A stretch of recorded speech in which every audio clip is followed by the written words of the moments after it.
Thanks for tuning in, Mountaineer Nation, and I'm sure you, like myself, are very excited and cannot wait for about the 48 hours until things kick off for the 2025 West Virginia football season starting this Saturday against Robert Morris. I'm sure you just cannot wait. So, I can't wait to bring it to you. Friday morning, first preview show of the year. Going to be talking all things Mountaineers versus Colonials. But before we get into that game breakdown matchup, some news popped in the world of West Virginia athletics yesterday. Two things, and then one kind of West Virginia adjacent, similarly related, as the NFL makes all of its final cuts, roster breakdowns for their NFL 2025 season. So, got really three topics I want to talk about today. First and foremost, the West Virginia-Alabama season series in 2026 and 2027 being mutually canceled. Secondly, I want to talk about all the Mountaineers that made NFL teams, and specifically one in particular, the quarterback of the last 2 years. And then thirdly, we got us a depth chart, everybody. Woo! Oh, man, I bet those Mountaineer media members are just like, finally, they got themselves a depth chart. And myself too, but like not to that, kind of certain extent. So that's how we'll end the show. Kind of that will be, I would think, maybe like the bulk of the program. But first I want to talk about this, not a head-scratcher move, especially, kind of been out in the ether debated for probably a solid last year now, that the Southeastern Conference was going to be moving to a 9-game conference slate. And if that happened, was this series between West Virginia and Alabama going to get canceled?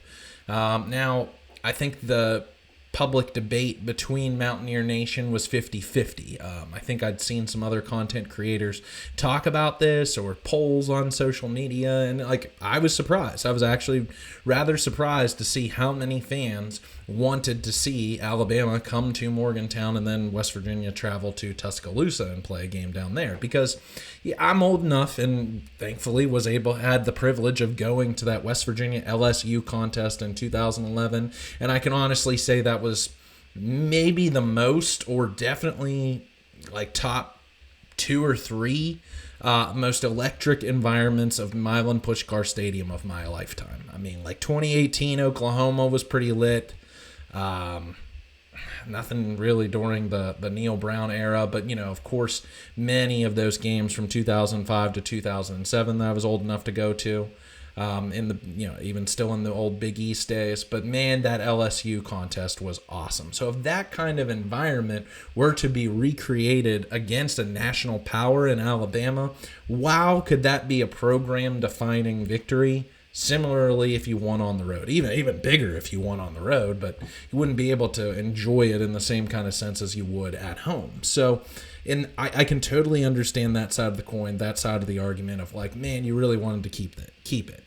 I know why that series was founded. It was because Shane Lyons was West Virginia's athletic director at the time of the announcement, who was the former and now, this for his second stint, deputy athletic director down at Alabama, and Alabama being head coached by Nick Saban, a West Virginia native. So, it totally made sense back then. Now, I don't think so much when West Virginia again has this apathy. I'm speaking on a large faction of Mountaineer Nation, and we see the results. Apathy of Big 12 competition. Let me complete that thought. Going back to those years when this series was founded, versus what West Virginia is able to do, the kind of show that it can, and season ticket sales that are sold, all of those things, when it brings its traditional geographic rivals to town. Evidenced by Virginia Tech in 2021, evidenced by Pitt in 2023, Penn State in 24. We're going to see it again in 2025. Look at SeatGeek, Vivid Seats, StubHub, anyone right now, and look at the ticket prices for the Backyard Brawl in the secondary markets. One of the most expensive tickets to have all across all of college football for this season. It's insane. So I made a video about 2 years ago when I first started this channel arguing that West Virginia needed to blow up its future scheduling. So from that one standpoint, I would be a hypocrite if I would say I disagree really with this decision to do so. because I was calling for it 2 years ago and still stick by it now. But adding the caveat, which I don't see here, and this is why I'm mad about the whole decision, was you're not adding a Pitt. You're not adding a Virginia Tech. You're adding frickin' Southern Miss, and grant some like props to the Chaunce here. Having being like a casual fan of traveling annually to Myrtle Beach like every summer, like shout out Myrtle Beach. But Coastal Carolina, I'm sorry, like that does nothing for me. And having listened to all the complaints by Neil Brown over the years, and now hearing this notion and reading like the quote from Metro News, Voice of West Virginia, this quote from athletic director Ren Baker, I don't like this. The scheduling philosophy has proven to be successful across college football. It aligns our football program with its competition in terms of potential postseason opportunities and advancement. So canceling that game against a national power improves West Virginia's chances? How? How so? By racking up more victories against cupcakes? So, like, I get it if you're putting all your chips in the basket of, like, going out there but you have to go, especially by going through this potential 5-11 model that he wants to see for the future. That is not gonna, earn any stripes if you're not beating high caliber competition in conference play or, nationally ranked opponents, again, who people do not care about. And then you're adding these cupcakes to the schedule. This is just antithetical, I feel like, to the notion that West Virginia is a top 40 program in college football. Do I think West Virginia would be, victorious in either of those two matchups? I don't know. They lost both against LSU. I mean, great competition there in 2010. The cornerback, not Morris Clayton, it was Claiborne who did it the year prior. The other number 7 name escapes me off the top of my head. I know he played for the Steelers just a few years ago at cornerback, but man, like Noel Devine did everything he could in that 2010 game. So it's just like, I don't want to say, I can't agree with the notion of like West Virginia is scared to play Alabama here, but that comes off a little bit that way. And the other thing of why I think I'm more disappointed might not be the right word, but like head scratching here is, what about the $2 million? Like everyone kept talking about that online of saying if West Virginia were to cancel this series against Alabama, it would pay some sort of a contractual obligation exit fee of $2 million.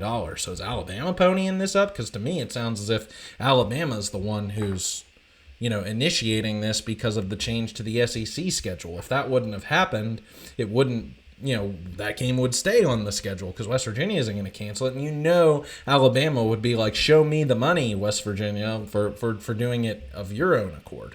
So I think that needs some answers. Why didn't Alabama pay $2 million? And if it wasn't, why does West Virginia feel as if it's more beneficial to have Coastal Carolina and Southern Miss on the schedule, which granted I know do provide you an extra home game, instead of going on the road for the Tuscaloosa contest. But, again, what does that say? And why is there this? I mean, was the administration and people so beat up by West Virginia playing 11 Power 5 opponents throughout those years, of Neil Brown's tenure? Like, I know that it didn't relate to wins on the field necessarily, but I'm sorry, but that's what you deal with now being in this Big 12 conference. If you haven't got if you haven't read the room here, I don't like the Big 12, and I don't think that it adds anything other than the money, the TV deal, because West Virginia, again, cares more about its traditional ACC and Big 10 opponents, Maryland, Penn State, Pitt, Virginia Tech, Louisville, etc., Syracuse, Miami, than it does like fans do against the Big 12. So if you're not going to give us that in conference play by exiting this conference, making moves anywhere else, then you got to put yourselves out there and, give us a contest like a backyard brawl. Now, Pitt's not going to cancel either of their contests against UCF or Wisconsin to play the backyard brawl. It doesn't, reading, the reading between the lines, it doesn't seem like that's going to happen. They're not going to sign up for that. I mean, I could be wrong. It sounded as if Ren Baker made those phone calls like when the news that this was going to happen was coming down the pike, but it just doesn't sound like we're going to get that. So I'm a little bit disappointed. Not from the aspect of the series against Alabama was canceled. I was endorsing that move if that meant we would get a battle for the Black Diamond Trophy, a game against another backyard brawl edition to kind of ease through the hiatus that is impending because of the Alabama game. Get Maryland back on the schedule. I want revenge. I want my pound of flesh for 2021. So I didn't like that. I'd love to know how you feel. Did you want to play Alabama? Do you agree with me that you're just not understanding this move? I've had to defend myself, defend West Virginia's honor against my Pitt fan friends, saying it's West Virginia soft for doing this. Does it come off that way? I'd love to know how you feel. Let's transition. Let's move on. Again, a lot of roster cuts, a lot of waiver wire maneuvers and everything. So the number kind of fluctuates because things are happening with players getting claimed off the waiver wire or not re-signed to the practice squad. So I'm happy for guys, out there. I was a little bit at first like, whoa, when I saw Beanie Bishop was waived by the Pittsburgh Steelers, given that he had 4 interceptions last season, really came on strong, but doesn't play special teams, kind of fell down the depth chart. Don't want to get too into the details with that, but that was really a head-scratcher. Happy to see him get back signed to the practice squad for them. Our man Will Greer continues to, get jobs in with the Dallas Cowboys. They love him down there for whatever reason. Even David Sills ended up making the 53-man roster for the Atlanta Falcons. But a player specifically who made his waves around social media over the last couple of weeks because of how well he was performing with the Tampa Bay Buccaneers, most notably having a battle kind of juggling catch last week in Tampa Bay's game for a touchdown, was our good old boy Garrett Greene, last 2 years quarterbacks, and now playing receiver, most notably for Tampa Bay. So was initially didn't make the 53-man roster, but has been re-signed to the practice squad. And where I say for all of these guys, I had to look this up, but if you're a rookie, you make somewhere in the ballpark of around $250,000 for a season.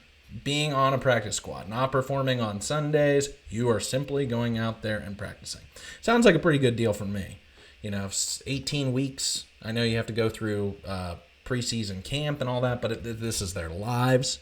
So to go out there and make $250,000, that aspect, and players who are past their rookie season earn even more being a part of the practice squad, it really does say something that these guys are able to still continue their professional careers while very well in the six-figure digits, being able to support their families, and they're not taking the kind of physical pounding on Sundays playing in actual games. So that's where I say I can't really feel bad that they're still getting signed to a practice squad and something like this. Yes, I would love to see so many Mountaineers ball out in the NFL. My man Geno Smith, love seeing Dante Stills working his way up to a starting position with the Arizona Cardinals and showing out last year. Trying to think, Rasul Douglas just getting a contract. Colton McKivett still holding it down with the San Francisco 49ers. So it's like all of that is awesome.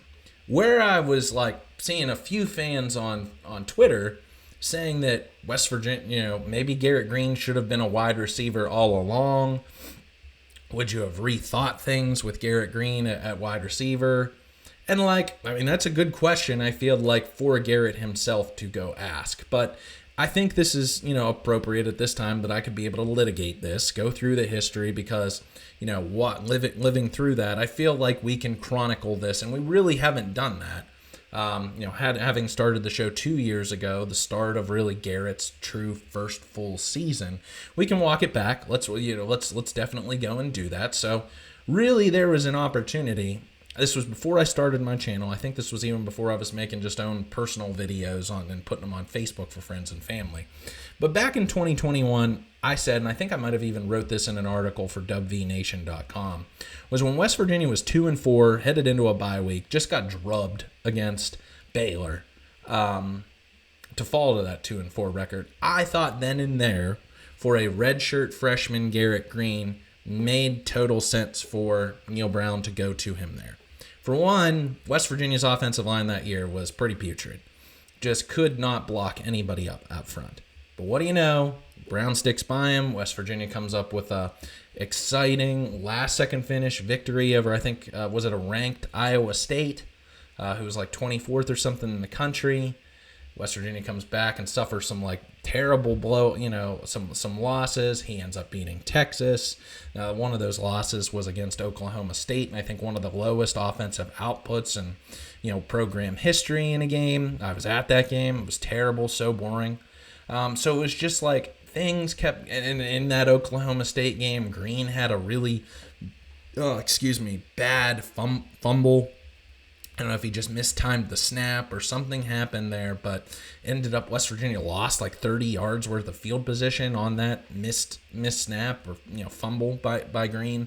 So just like, and you kept hearing Brown in his press conferences defending Deggy, and not going to Greene. And you just thought to yourself, well, like, what do you have to lose? And that was always my argument with that is, with Deggy graduating there in 2021, you're sealing and you'd already scored that contract from Shane Lyons at that point in time for the extension. So you're playing the long game here. You could have given the opportunity to the young whippersnapper, thinking that then in 2022, he would have had some starting experience to have full reins as a redshirt sophomore. But didn't believe in Greene at that point in time. Didn't think he was game ready, even though, again, he was lightning in a bottle running the football, and that's exactly what West Virginia needed as a second element to Letty Brown. So in 2022, we know the history here. West Virginia and Country Roads Trust unload the war chest on JT Daniels, bringing him in as West Virginia's presumed starting quarterback, which, again, I think as the defense in 2022 really went to crap with that secondary, similar as we saw in 2024, but not so much even. Like, still competitive with some, studs on the defensive side of the ball at that point in time. But as the defense couldn't keep West Virginia in games, some hits to JT Daniels added up. His mechanics went to crap, lost all confidence, and we saw what happened. One of the worst quarterbacks of the last 25 years. I made that video like a year ago, rating all of them, and I had JT Daniels pretty damn low to the bottom, right around there with Austin Kendall. So West Virginia goes to Garrett Greene at that time. Now, I had to go back because I remembered this very vaguely, but it was during that middle part of the season there where it was like, man, Garrett Greene is just such a weapon offensively. It's hard to keep him off the field. Maybe if you don't trust him under center, again, because they made such an investment into JT Daniels that they wanted to see pay off. And I thought he played really well in that backyard brawl game to kick off the season. He wasn't the reason West Virginia lost that game.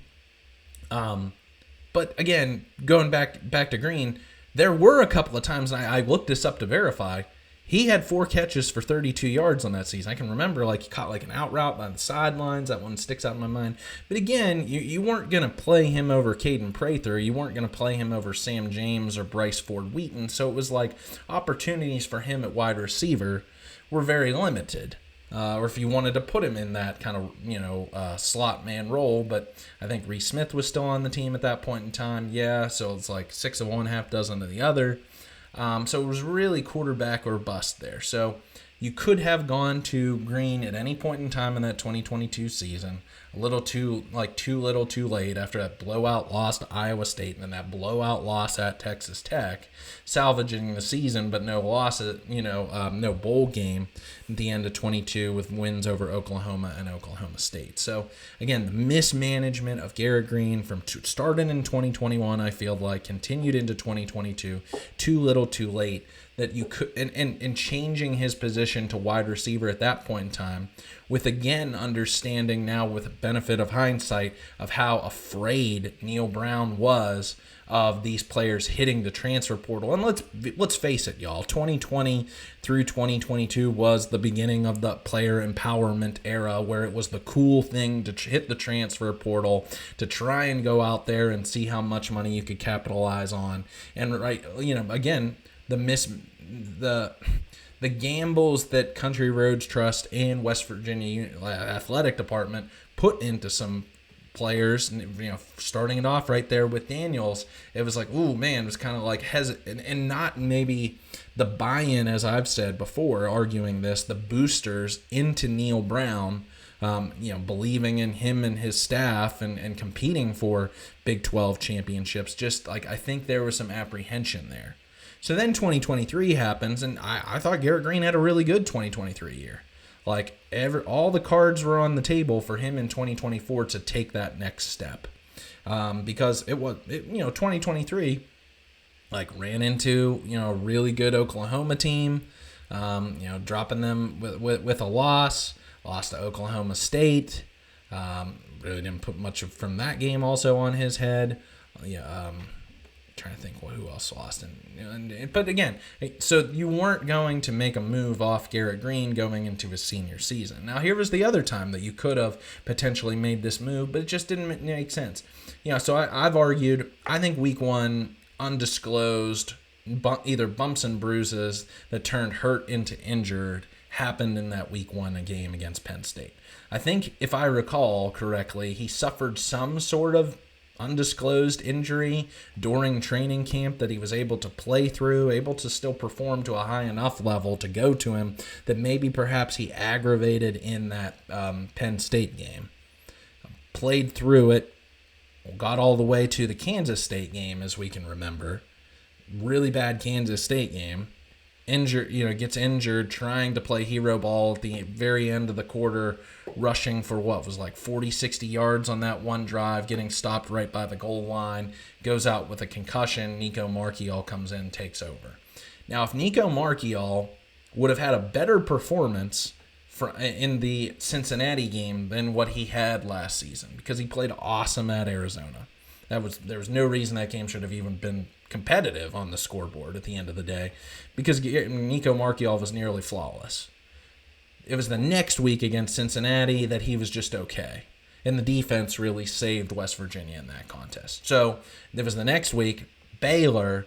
Apparently Garrett Greene was able to play. I think he had like a bit of a helmet change or something after 2 weeks worth of a concussion. Neil Brown goes to him instead of Nico Marchiol. That's where you could have argued that was the opportunity for, again, Neil Brown to stick with Marchiol to develop, in development. But I think, after the backyard brawl loss, after the did they have fun contests, that the writing was on the wall, and I think he even knew then that he was getting fired.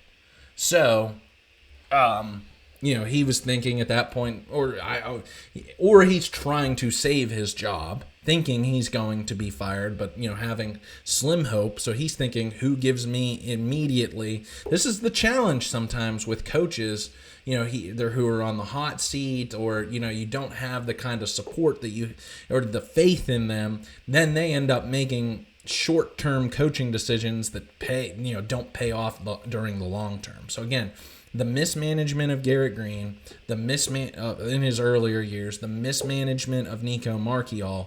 Now it's to the point where you have people across Mountaineer Nation who don't fully believe in Nico Marchiol like I do, because they haven't seen enough of him. They saw glimpses at times. And again, he's undefeated whenever, in all of his games in which he's started or played significant amount of time.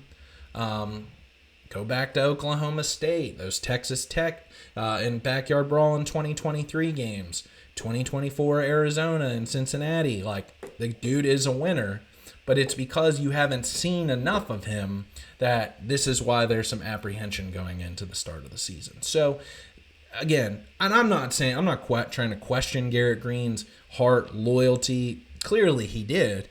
But would it have been still there if, he was competing as the team's fourth, third, second wide receiver for the team instead of playing quarterback? Or did he really want to? I mean, that's why David Sills left. We can remember, y'all. He came in. Dana Holgerson transitioned him to a wide receiver. This was before the transfer portal. This was 2016. He left, went down to JUCO or somewhere, went and played quarterback, and then said, man, I can get to have the chance to play wide receiver. I'm really good at this, and I can play with Will Grier. Like, heck yeah, I'm going to come back here and play wide receiver, and he was awesome. So I don't think there was... I don't know if they had those kind of personal conversations between Brown and Greene and saying, hey, Garrett, we want to get you in on the field as a wide receiver. How do you feel about that? And Greene then responds to Brown saying, no, I'm out of here if that happens. Like, I want to play quarterback. I don't know. Like that's a great question for Garrett Greene to potentially answer someday. On the opposite side of the ball, I just don't think there was an opportunity for him, for all of it to work out. Now, would I have loved it? Would I have loved it if, I don't even know how much of a difference with the defense, the way West Virginia's defense was last year, switching from Nico Marchiol versus Garrett Greene would have made much of a difference last year. Like, they weren't so bad at wide receiver, I feel like, that they, absolutely needed a guy like Garrett Greene to play that position rather than quarterback. So I just don't know if it's even worth having that making that case that Garrett Greene should have been a wide receiver from the get-go, should have made a change to wide receiver at any point in time. It's just the way quarterback management is a very, very, fragile thing. I feel like, kind of like a starting pitcher, in baseball, you get there's a different site. You've heard this from others, if you've listened to enough interviews and watched football, like the psyche mentality going into the game as the starter versus the backup and the preparation that goes with it. That's why, this might be a good transition, is there is no way West Virginia is playing 5 quarterbacks this year, y'all. Maybe that's where we can start out this. So let's talk about the depth chart. Finally, it was so hard for Rich Rodriguez with the sign off with. Let me put it this way: the football program, athletic department, getting Rich Rodriguez's sign off to produce a document and publicize a document like that, and which showed a projected 2 deep.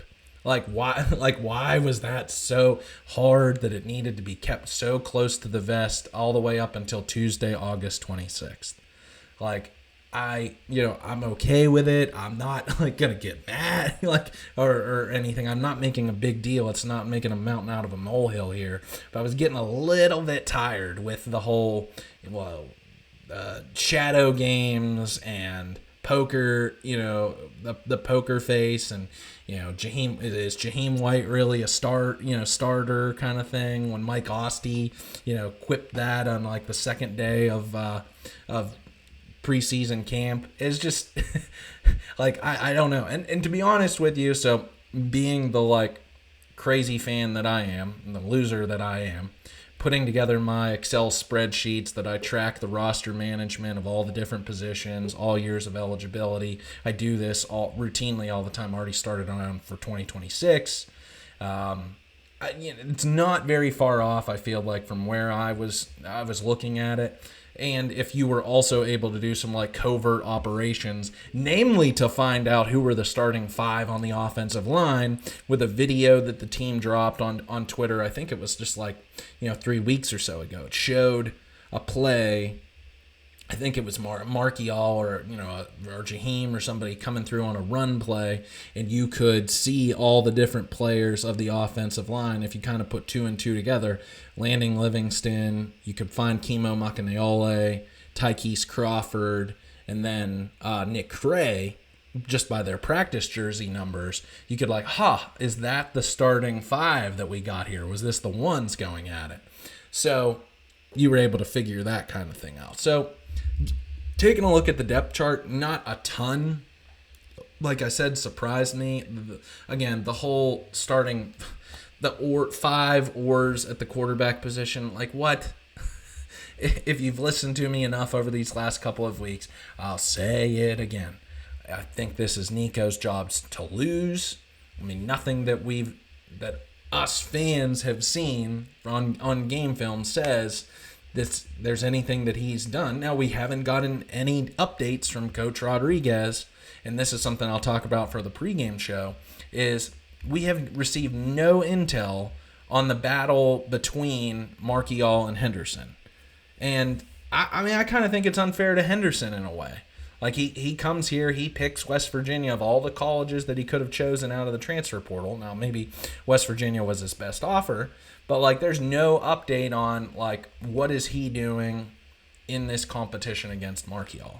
And then what will the explanation be? If there is no explanation, it's just, Nico, you go trot out, because he's not making a decision apparently until 2 minutes before kickoff. Like, I don't know. Do you feel that same way? Or, like, is that petty? Is it not petty? So that's a little. And then seeing behind the oars at running back, I think we kind of get the gist that it's going to be Dior Hubbard. I think second in the batting order behind Jaheim White. Wide receivers, I think kudos to Jaden Bray. He must have really worked his tail off in the offseason to fully get healthy, worked hard in spring camp, gets nominated to go to Big 12 Media Day, and now he's earned a starting position at wide receiver. So I'm rooting for him. I hope he has a bounce-back year.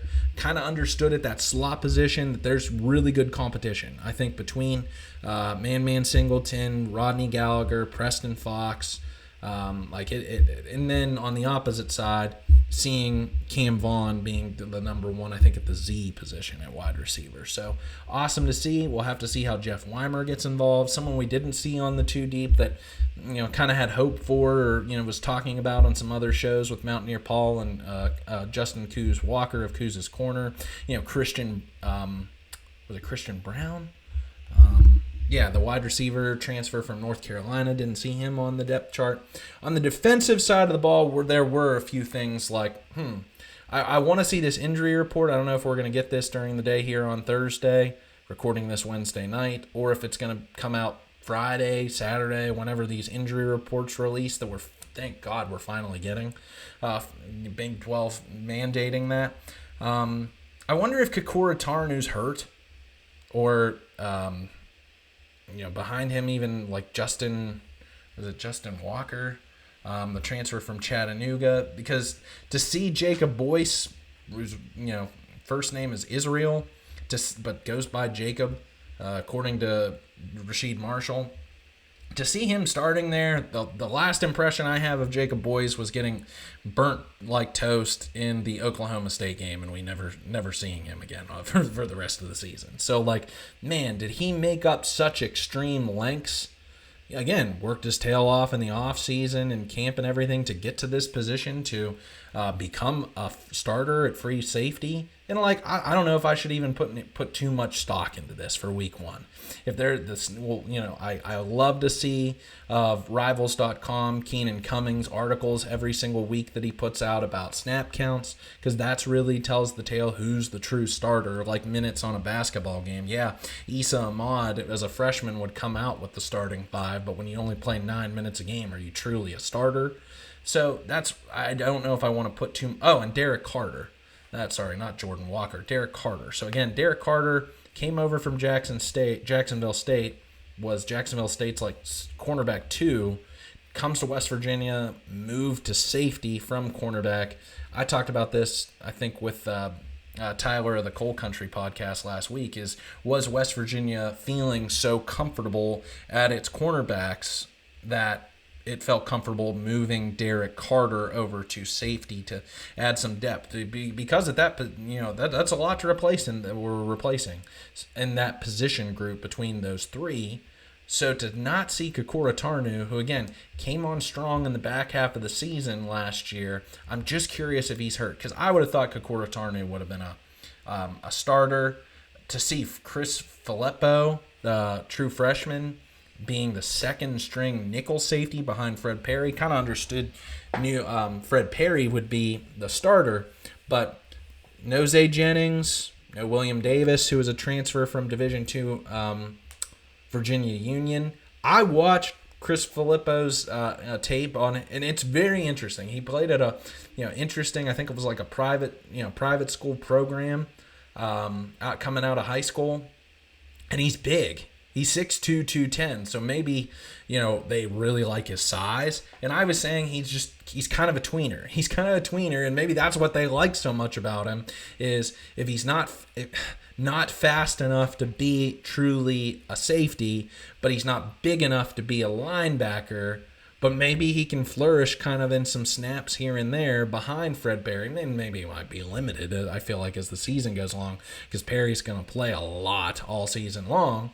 Like, maybe that's what they're planning for 2026, is like, get this kid some opportunity because we believe in him for the future. So I'm really curious to see how he plays on Saturday, how much opportunity he gets.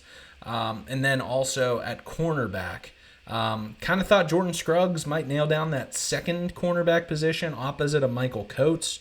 To see them 1-2, maybe they'll both. Again, I don't know if I want to put too much stock in just what I see on paper here with this depth chart. But the other one that I thought was in competition, just because of the association between, is it Gabe Franklin, Rod? I got to look at the cornerbacks coach. Names off. Sometimes these names escape me. Sleep deprived.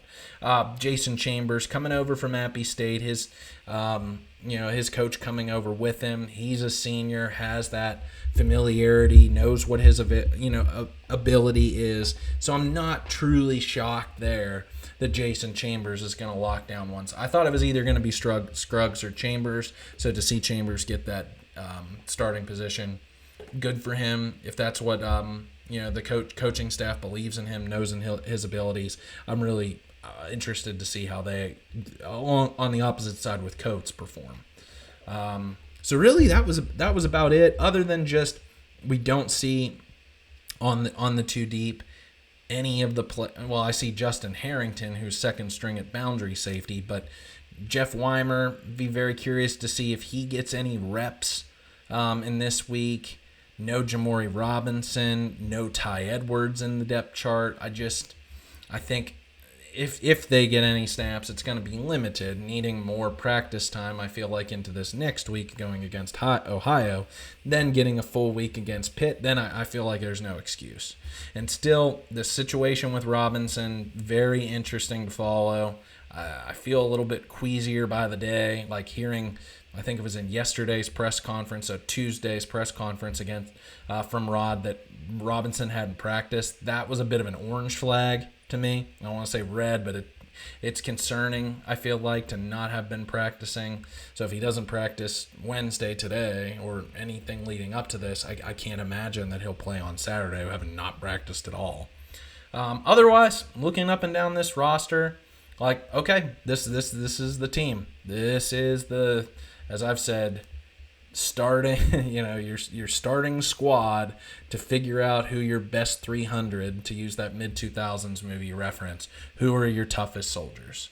And it'll be like, again, a lot of one-year guys, 1 year's worth of eligibility.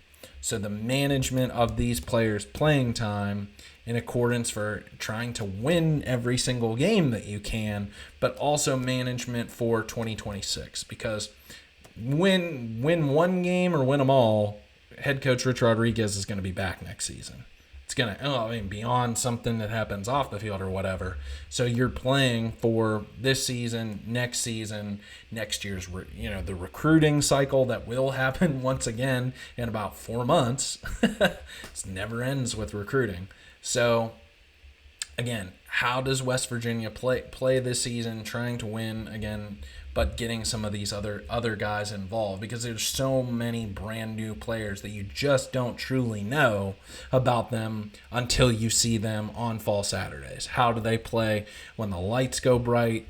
How are they in competition? You can say whatever you want about how they perform in practice, and then that usually translates to how they do on the field, but present the opportunity for those players, and we'll see how they pan out. So I think that's about all I have to say, really, about the depth chart and those other things. So love to know your feedback, good, bad, or indifferent. Leave your comments here on YouTube, and if you've liked it, please like this video so more Mountaineer fans can see it.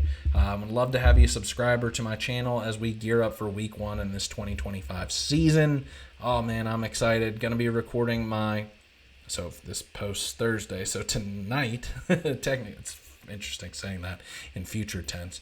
Recording my preview video tonight for the week 1 kickoff, WVU, RMU. Super excited to bring that to you. Doing some research on these Colonials, and oh boy, kind of all changed a little bit of my perspective from my preseason predictions that I just made last week. So for the good for West Virginia, namely what we're going to see on the scoreboard. So tell your friends, tell your family, tell your dog. I do this each and every week and have a lot of fun doing it. Hail West Virginia. Let's go and spot that ball, baby.